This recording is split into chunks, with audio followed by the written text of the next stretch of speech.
Let's talk about how to pass the first round interview for Forvis Mazars.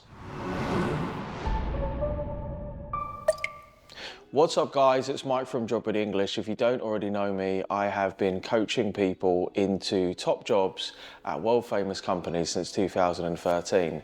And today I'm going to be breaking down the first round interview process for Forvis Mazars. Forvis Mazars may not be a name that you are familiar with.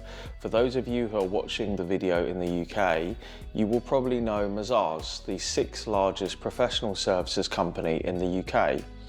In November 2023, Mazars and Forvis, the 8th largest professional services firm in the US, decided to merge to become a partnership, forming Forvis Mazars, the 10th largest professional services firm in the world. So today we're going to be breaking down the first round interview process for Forvis Mazars. We're going to go through some fast facts about Mazars here in the UK. Going to be talking about what you can expect from the first round interview, and then we're going to be going through some common questions and how to think about answering those questions. Mazars reported a total revenue of 2.8 billion euros in 2022-2023 and has set a target to grow to over 3 billion euros in revenue by 2024. This meant in 2022-23 the firm achieved a revenue growth of 13%.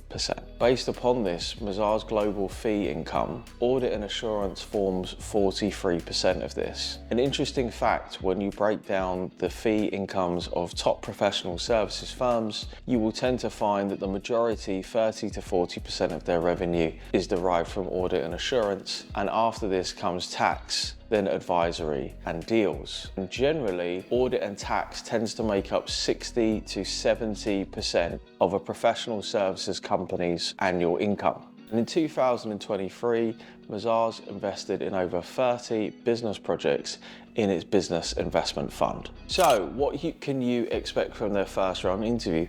Well, to be honest with you, all of our research comes from publicly available sources, which anybody can comb through. And because Forvis Mazars is a relatively new company, which came into effect based upon deal which was struck in November 2023, and then went kind of live or public in June 2024, in the sense that that was the name that they began trading under, there's not really a lot of information. What we can tell is, for the most part, it appears that Forvis Mazars are using a live video interview format, which means that you're actually going to be speaking to a person, which is super interesting because it doesn't happen that much anymore. Though it wouldn't surprise me by the time that you watch this that they started to use an automated system. So what you can expect are 5 to 8 interview questions, which will be a variety of motivation and competency questions. There was no real clear indication about the time that you're allowed to answer these questions, so I tend to think that if you don't know how much time you're going to be allowed, 2 minutes is generally a pretty safe bet. So that means if you are writing up scripts for your answers, you should be aiming for about 150 to 200 words per answer.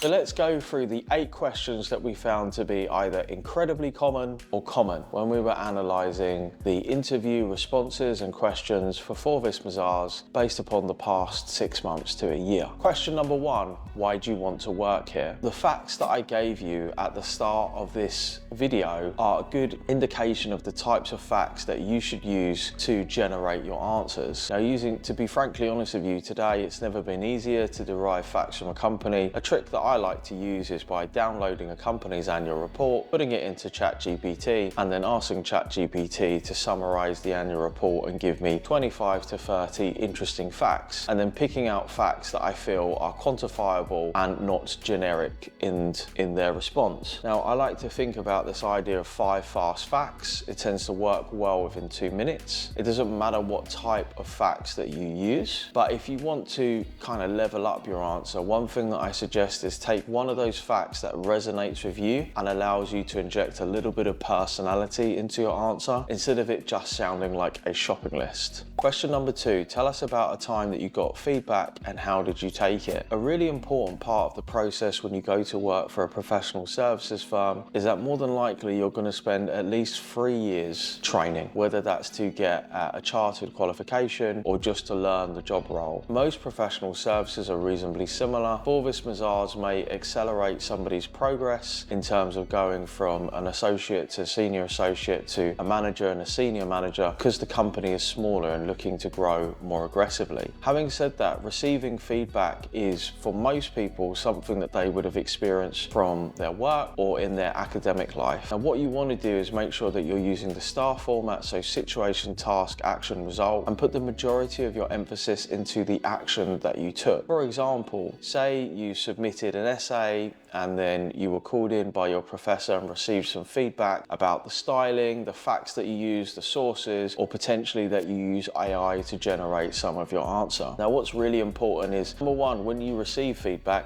just keep your mouth shut. If you're receiving it from somebody who you respect and or, more importantly, is somebody who has a bearing upon the outcome of your future progress in this endeavor, then the best thing that you can do is just listen to somebody's feedback and take it away with you and say, that's great, I'm going to write all of those things down. You want to be quite specific when you're receiving feedback. One of the things that I find is really helpful if somebody says something to me, for example, if I have some writing that's getting edited by a professional, as I say, well, how would you change this? What specifically are you looking for? Why do you think that this doesn't work? I think a really important thing, and something that most people don't do when they receive feedback, is ask questions and get a little bit curious. Most people tend to react from a place of pride and ego. They go, well, and they just start to make excuses.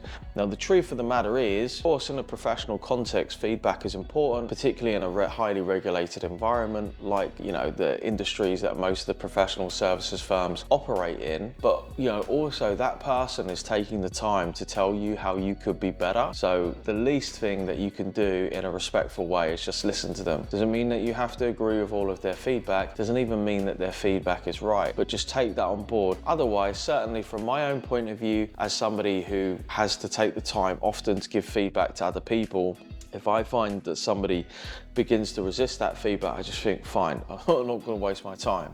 And then lay out in the actions, what are the specific things that you did so that when you did that thing again, or you resubmitted that thing, you made sure that you had clearly demonstrated that you've actioned that feedback. Question number 3, why this role? So very often when people are responding to this question, and I see this a lot in cover letters, they will spend most of their time talking about themselves, why they would like to do it, and why the role is a good fit for them, in the sense of, look, I've done all these amazing things, so this role is made for me. And what this actually creates is a really egocentric answer, and it's quite arrogant, to be honest with you, particularly as a graduate if you've got no career capital. What an interviewer is really looking to kind of understand is, do you actually know what the job entails? Do you understand what it is that you're going to be doing? And do you have 2 or 3 key skills that are really important? Say, for example, you're applying for a graduate audit position at Forvis Mazars. The first half of your answer should just explain what a graduate auditor would do. The second half of your answer should pick out 2 or 3 key skills like numeracy, attention to detail, and teamwork. This is something that is absolutely crucial as a graduate auditor, and then providing very short examples of why you have those skills. Whenever you're answering why questions, always think, what is it that the interviewer or the employer is looking to get from me? Demonstrate that I am a low-risk proposition, proceed through to the next round. Question number 4, tell me about a recent piece of news related to your chosen industry.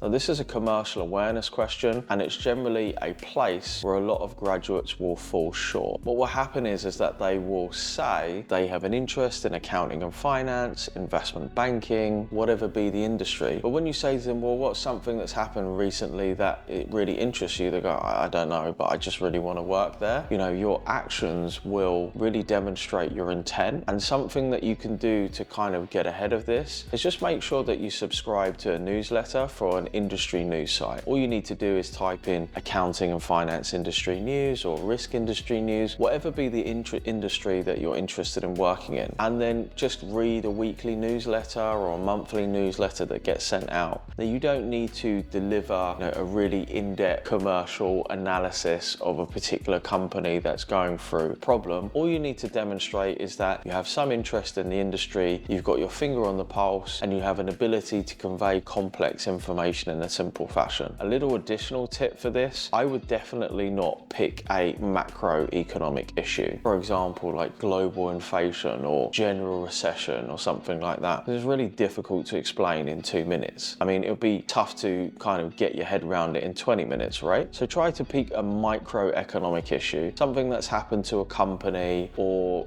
maybe a technological innovation within the industry, but something that's reasonably simple and easy to understand. Pick something you're genuinely interested in, because then you're much more likely to want to talk about that thing. Question number 5, tell me about a time when you worked as part of a team. Now, this is a classic competency question. The most important thing when people talk about teamwork is, number 1, understand the prerequisite key skills of teamwork: communication, leadership, organization, time management, decision making, working towards a result, being helpful to others. Now, you don't need to use all of those things in your answer, and it's relatively easy to figure out the key skills for teamwork because you can just put that into Google. Now, this should be contained within the action part of your STAR related answer, and if possible, try and use it from work. If not, then you can use it from your extracurriculars or your academic. Now, whenever you're giving examples for competency questions, I always recommend that you want to use the example that's most recent and most relevant to the thing that you're going to do. Now, bearing in mind, it doesn't matter that before this you used to deliver pizzas for Pizza Go Go. There's still an element of teamwork that needs to occur there, and it's based in a professional environment. And when you're going through a few mistakes that I tend to see whenever I listen to these answers on one-to-one consults is, make sure that you name your teammate, make sure you're specific about the things that you have done, make sure that you provide context to your story. For example, sometimes I will hear people deliver answers and say, well, when I was at university, I had to work on a project for one of my modules and I had several teammates. They will continue to deliver an answer that is incredibly vague, provides no context, no story, and it's very difficult for me to understand, keep a hold of, whereas you could be specific about the project, specific about the number of team members, and even just specific about their names. Question number 6, how will you schedule work and your studies together? Now, this is a particularly relevant question if you're going to be applying Forvis Mazars for audit or tax, because you're going to spend 3 years not only working incredibly hard, not just during the year, but particularly for auditors during busy season, but you're also going to be studying for the ACAs or some form of chartered qualification, which is really quite difficult. Even graduates who go to the big 4 firms, generally only half of them will become chartered or accredited. In some companies, it's as low as 30%. This is because, number 1, the exams are difficult, and number 2, they're spaced out over quite a long period of time. People begin to realize that this is something that they're not particularly interested in. Generally, if you're studying for the ACAs, you would do 6 papers in year 1, 6 papers in year 2, and then 3 papers in year 3. So when you're talking about scheduling your work and your studies together, really you're just talking about time management and what you believe is a priority. So for example, for myself, I had first-hand experience of this because I went out and lived with someone who trained to become a chartered accountant. So what I observed was, during busy season, not a lot of studies happen, which was from January to April, and then also you weren't expected to sit in the exams. But generally what tended to happen was she came home at a reasonable time. She would probably sit there and study for an hour or two.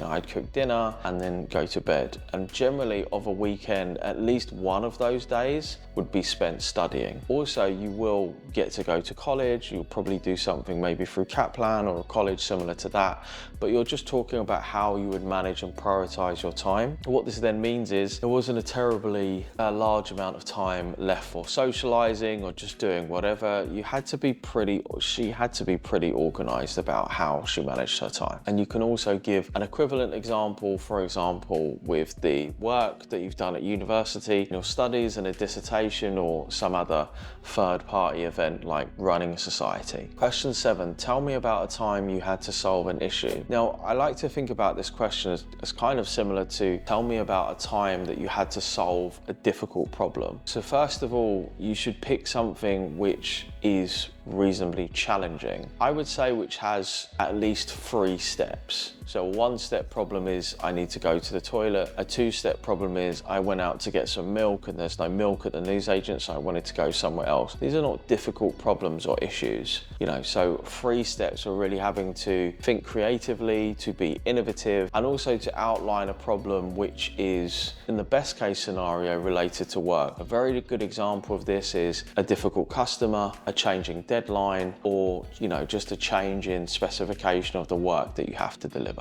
And finally, question number 8, what are your strengths and weaknesses? Now, this is a really easy question to get sidetracked on, particularly if you've only got 2 minutes to answer this question. My advice is when you get asked this as a combination question rather than what is your biggest strength and what is your biggest weakness, is you should use 2 strengths and 1 weakness. The strength is simply 1 or 2 of the key skills that they have asked for in the job description, provided with a small amount of proof. I have excellent numerical skills because I got a first in my maths degree from Lancaster University. The weakness is really just a lesson, and I recommend that it should have an element of truth. Otherwise, to be honest with you, you can come across as quite false and disingenuous. Some examples of this is, you know, I work too hard, I try too much, I struggle to say no. This is genuinely the truth, then that's fine. But what you want to do is just sort of say, you know, what is a mistake that you made as a result of this weakness, and then what's the thing that you did to learn to get better at that weakness